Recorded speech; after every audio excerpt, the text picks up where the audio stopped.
नमस्कार दोस्तों, स्वागत है आपका हिंदी नॉलेज शो में। तो दोस्तों, जैसा कि आप जानते ही होंगे कि कल अमेरिका के पूर्व राष्ट्रपति डोनाल्ड ट्रंप को गिरफ्तार कर लिया गया था और पहली बार हुआ है ये अमेरिका के इतिहास में जब किसी पूर्व राष्ट्रपति के साथ ऐसा हुआ है। लेकिन इस पूरे मामले की सबसे अजीब बात यह है कि अगर ये घटना किसी और के साथ हुई होती, कोई और व्यक्ति गिरफ्तार होता, तो या तो वो डिप्रेशन में चला जाता या फिर वो दुखी होता। लेकिन इस घटना से डोनाल्ड ट्रंप और उनके समर्थक बहुत ही ज्यादा खुश हैं, क्योंकि इस अकेली घटना ने अमेरिका की पूरी राजनीति को पलट कर रख दिया है। वो कैसे, चलिए मैं आपको बताता हूं। देखिए, अगर आप पिछले 2.5 साल से अमेरिका की राजनीति को बहुत ही क्लोजली फॉलो कर रहे हैं तो आप पाएंगे कि डोनाल्ड ट्रंप की चर्चा पिछले 2.5 सालों में लगातार कम होती चली गई है। इतना ही नहीं, उनकी अप्रूवल रेटिंग में भी लगातार गिरावट देखी गई है। यहां तक कि उनकी खुद की जो पार्टी है, रिपब्लिकन पार्टी, वहां पर भी उनकी साख कमजोर हुई है।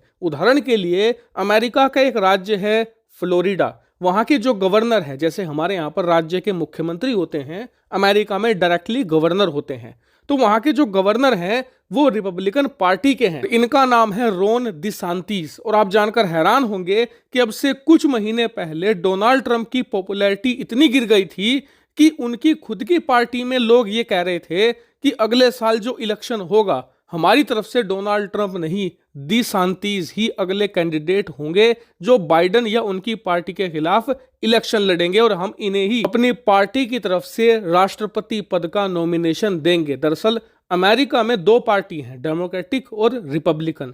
अब वहां पर इन दोनों पार्टियों के बीच में इलेक्शन होने से पहले पार्टी अपने अंदर खुद एक इंटरनल इलेक्शन करवाती है, जिसमें जितने भी पार्टी के मेंबर होते हैं वो वोट डालते हैं। इन वोटिंग में जो भी व्यक्ति नंबर 1 आता है उसे वो पार्टी अपनी तरफ से राष्ट्रपति पद का नॉमिनेशन देती है। और हाँ, एक पार्टी सिर्फ एक नॉमिनेशन ही दे सकती है, एक कैंडिडेट ही राष्ट्रपति पद के लिए खड़ा कर सकती है। तो क्योंकि अमेरिका के अंदर 2 ही मेन पार्टियां हैं, ऐसे में दोनों पार्टियां अपना अपना नॉमिनेशन देकर 2 कैंडिडेट खड़ा करती हैं और उसके बाद नेशनल इलेक्शन आयोजित करवाए जाते हैं। तो अब से कुछ महीने पहले स्थिति ये थी कि डोनाल्ड ट्रंप को अपनी ही पार्टी की तरफ से नॉमिनेशन मिलता नहीं दिख रहा था। लेकिन जैसे ही कल डोनाल्ड ट्रंप को अरेस्ट करवाया गया, भले ही वो आधे घंटे के लिए ही अरेस्ट हुए, लेकिन आधे घंटे के अंदर ही उनकी जो पॉपुलैरिटी है वो आसमान छूने लगी है। स्क्रीन पर आप आर्टिकल देख सकते हैं। ये सर्वे डोनाल्ड ट्रंप के अरेस्ट से कुछ घंटे पहले करवाया गया था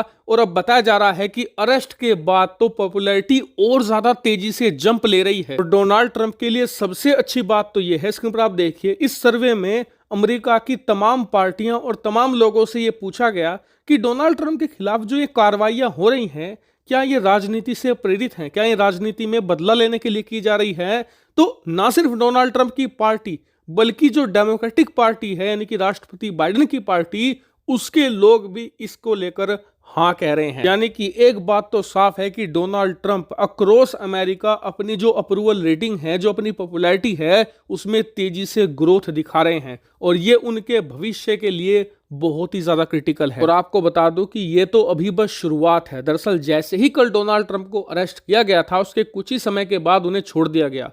तुरंत छोड़ने के बाद पूरे देश की मीडिया की नजर उन पर थी और इसीलिए वो घर नहीं गए, वो सीधा गए एक रैली में, जहां पर उन्होंने हजारों लोगों को संबोधित किया और पूरे देश की मीडिया, पूरी दुनिया की मीडिया की नजरें उन पर थी और उन्होंने बड़ी ही चालाकी से इस रैली में अपनी गिरफ्तारी की बात नहीं उठाई। गिरफ्तारी पर सिर्फ इतना कह दिया कि जी मैं तो सच बोलता हूं, इसीलिए मुझे ये गिरफ्तार कर रहे हैं, बस इतना कहा। इसके बाद जो उन्होंने एक एक चुन चुनकर मुद्दे उठाए और उनके बारे में बोला, वो सारे बाइडेन के दिल में तीर की तरह लगे हैं। उन्होंने सबसे पहले डॉलर का मुद्दा उठा दिया कि जी अमेरिकी डॉलर जो 200 साल से दुनिया पर राज कर रहा है, आज वो ढहने की कगार पर है। अमेरिका, जिसे दुनिया की सोल सुपर पावर यानी कि इकलौती महाशक्ति माना जाता था, आज उसे चीन गिराने की पूरी तैयारी में है। सबसे मेन बात उन्होंने ये कही जो अमेरिका के अंदर सबसे ज्यादा पॉपुलर हो रही है। डोनाल्ड ट्रंप ने कहा कि जी मेरे कार्यकाल में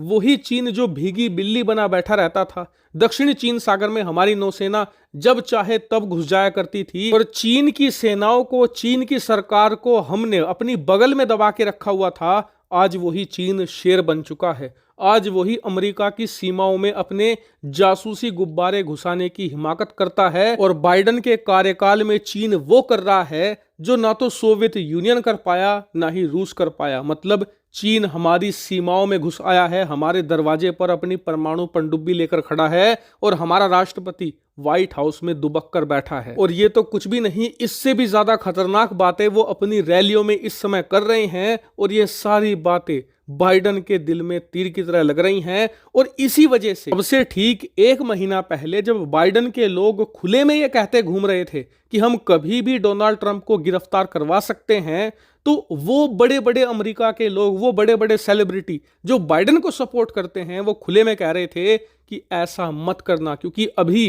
डोनाल्ड ट्रंप को कोई पूछने वाला भी नहीं है, उन्हें मीडिया कवरेज नहीं मिलती। लेकिन ऐसा करके तुम पूरे देश का ध्यान उन पर ले आओगे, उन्हें फिर से पॉपुलर बना दोगे। और इलोन मस्क ने तो यह भी कह दिया था कि अगर डोनाल्ड ट्रंप को गिरफ्तार किया जाता है तो अमेरिका के अंदर ऐसा कोई भी नहीं जो डोनाल्ड ट्रंप को दूसरी बार राष्ट्रपति बनने से रोक सके। और अब बिल्कुल ऐसा ही होता दिख रहा है।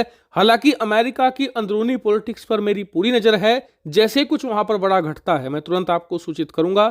Thank you very much for watching video.